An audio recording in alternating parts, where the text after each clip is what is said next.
Yo, what's up? Good morning mga kaboss idol.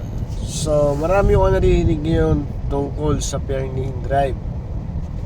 So, bilang InDrive partner, ramdam natin yung mga driver ng sabi ng gano'n, which is totoo naman.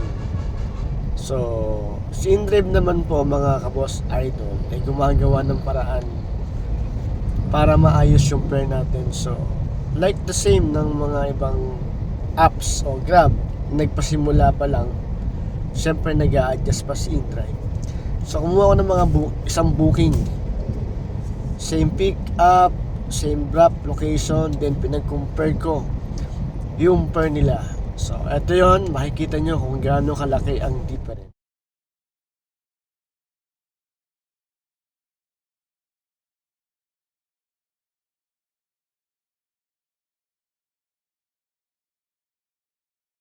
So at yun na nga mga boss idol. So nakita nyo yung difference ng pair ni InDrive. So hindi ko naman sa pinagtatanggol si InDrive mga kaboss idol. Kumbaga literal sabihin natin na napaka-unfair ni InDrive o Inday sabi nga na iba. Pero unawain lang natin mga kaboss idol na si InDrive nag-a-adjust pa, pinag-aaralan pa yung dapat gawin niya para may angat yung pamasahe niya. Hindi naman tayo papantay kay Grab or sa other apps. So magbibigay pa rin si InDrive ng mga pair na makatarungan nga, di ba? So at saka dito kay InDrive, napakalaking bagay sa atin na malaya tayo mamili ng mga booking natin, which is makikita natin doon kung talo ba o panalo yung pair.